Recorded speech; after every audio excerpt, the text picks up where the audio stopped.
the United States has an historic, never-before-seen level of debt on the books. Now, some would say that it's not reasonable to look only at debt. One also has to consider the assets and total liabilities to assess the situation. And they're right.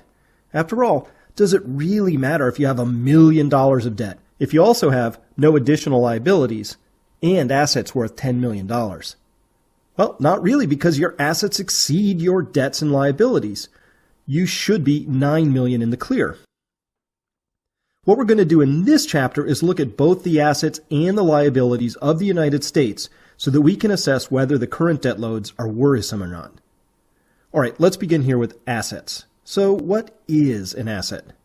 One definition is items of ownership convertible into cash, total resources of a person or business as cash, notes, and accounts receivable, securities, inventories, goodwill, fixtures, machinery, or real estate.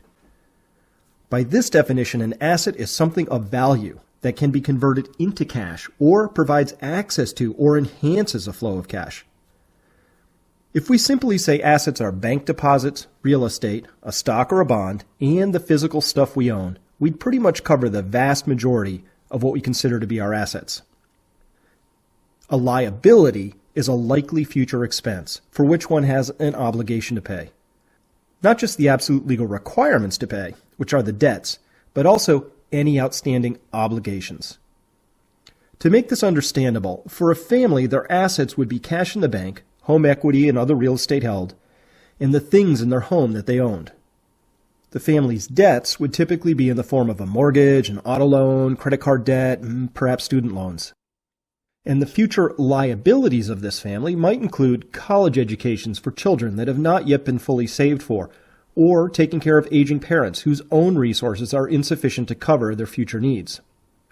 While debts are technically a type of liability, for the purposes of this chapter, when we refer to a debt, we're talking about a fixed commitment of a known amount.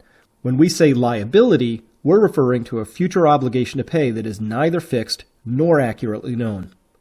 We know that providing care for an aging parent will cost a lot of money, but not how much, because we don't know the duration of the expense or how much it will be in any given year.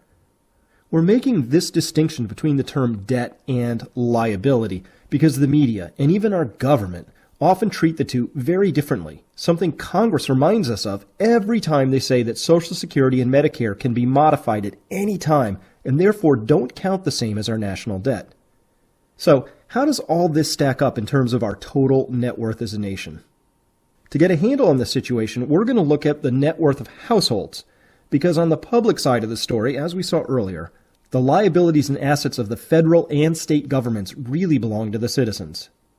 On the private side, the assets and liabilities of companies belong entirely to the bondholders and shareholders of the company, not the company itself.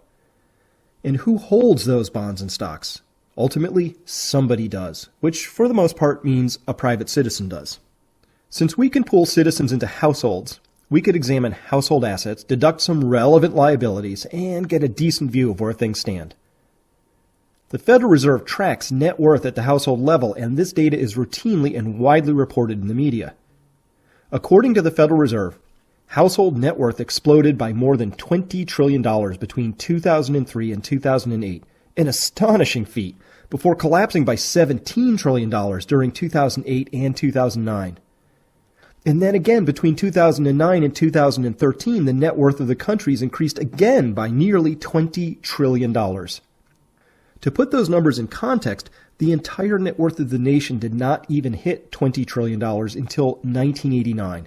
So the recent gyrations are akin to amassing and losing as much wealth as was accumulated during the first 300 years of history.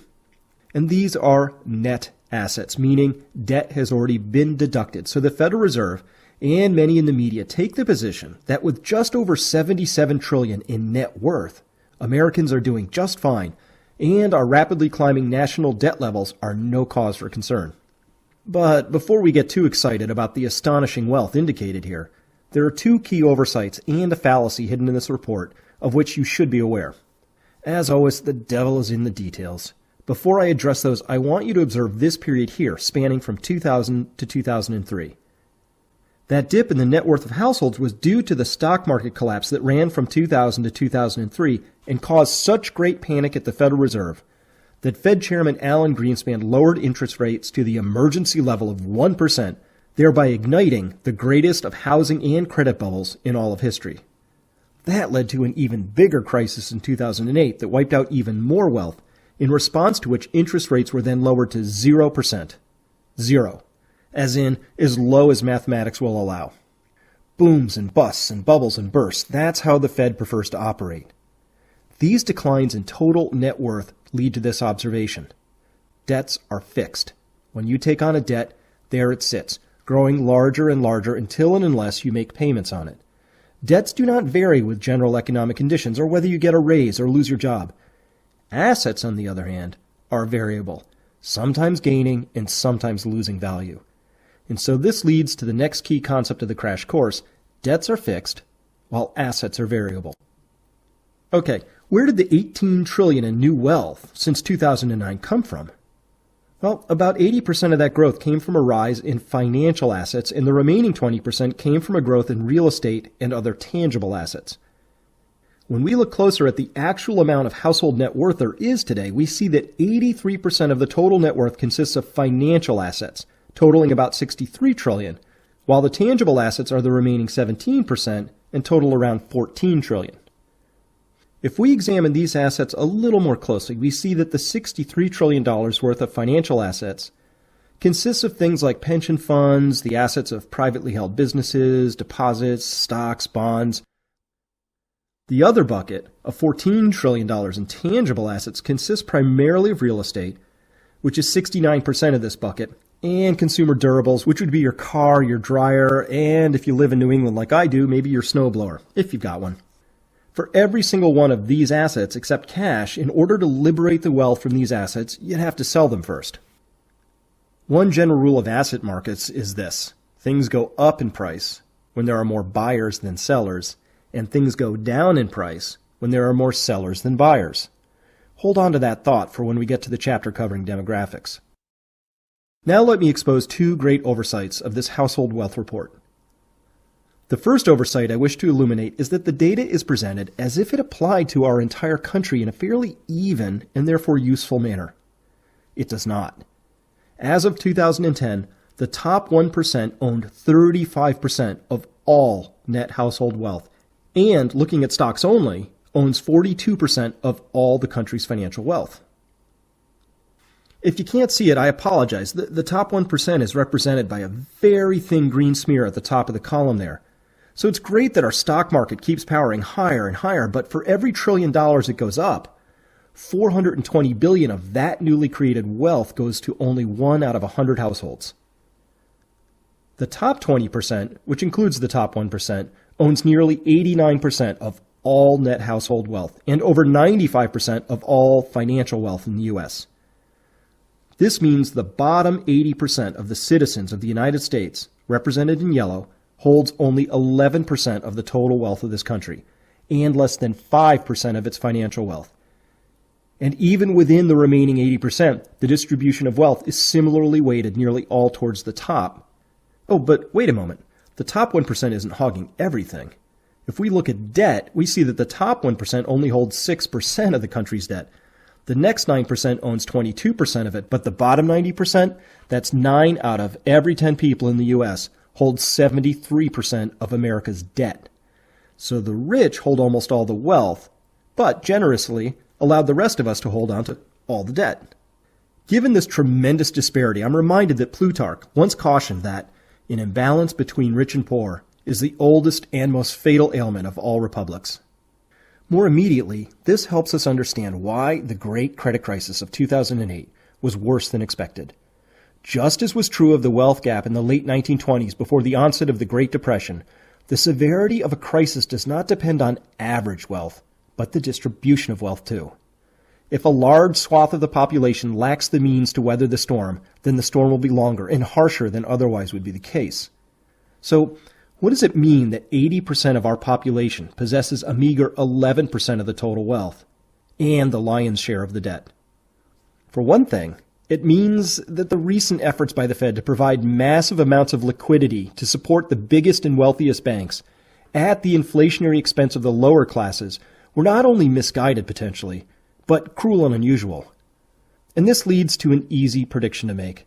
The wealth gap in the U.S. will hamper our recovery and deepen the downturns.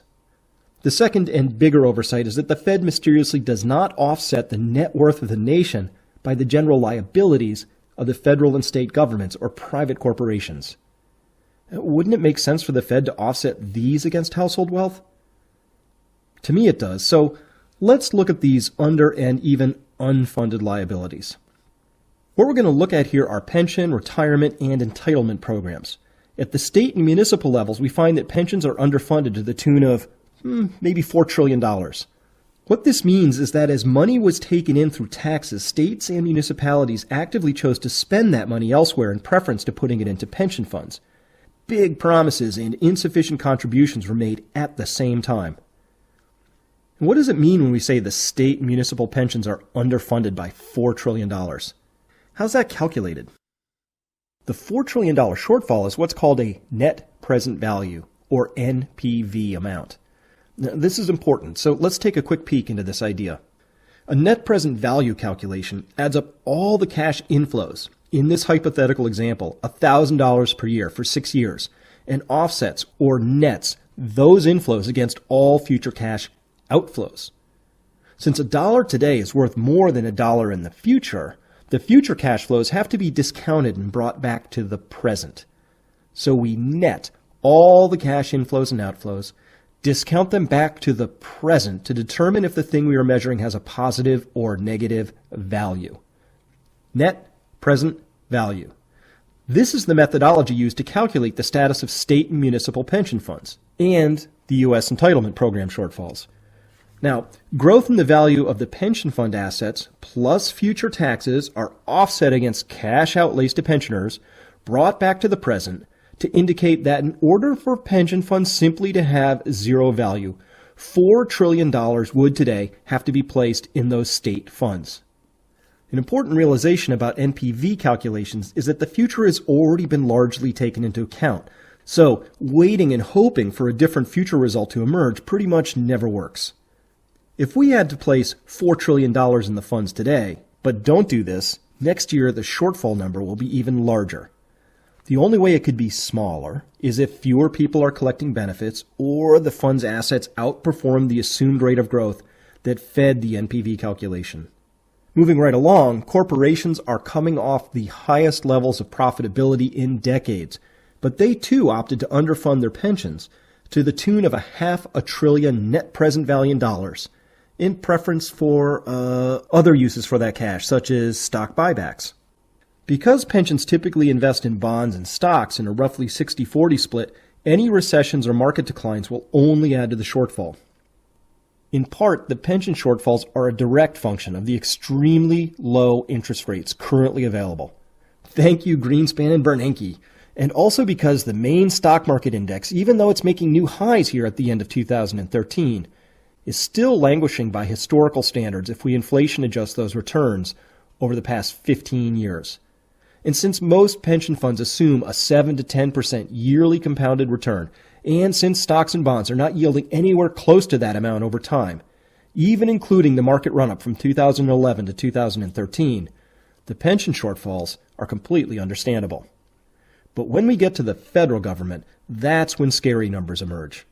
David Walker, the recently retired comptroller of the U.S. and a personal hero of mine for valiantly and tirelessly working to raise awareness of the looming U.S. government shortfalls, said of the U.S. government, 1. Its financial position is worse than advertised.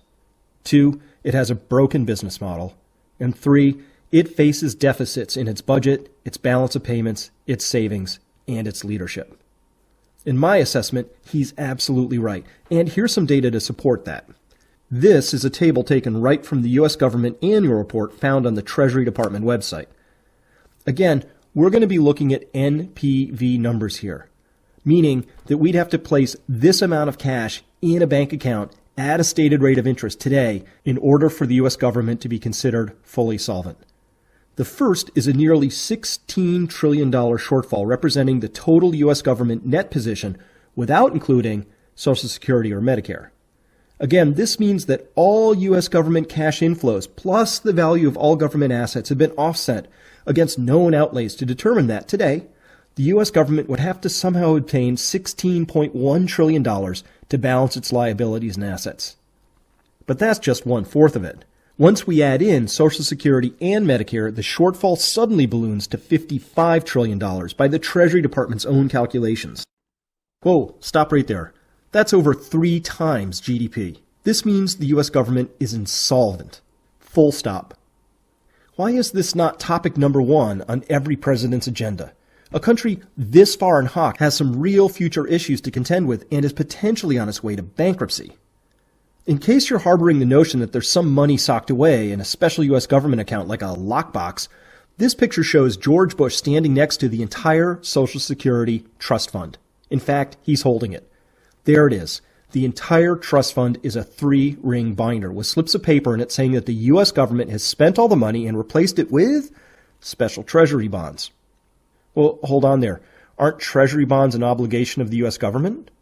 Yes, they are. But how can the government owe itself money? It can't. All government revenue either comes from taxpayers or borrowing.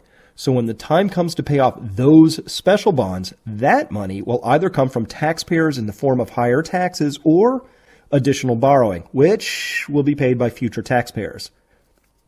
If it were possible to owe money to yourself and pay interest to boot, then we could all be fabulously wealthy by writing ourselves checks. But of course, this is a foolish, easily dispelled notion. At any rate, depending on which government agency's numbers you use, the federal shortfall is anywhere from $53 trillion to $85 trillion. And this number is so large that it even scares small monkeys.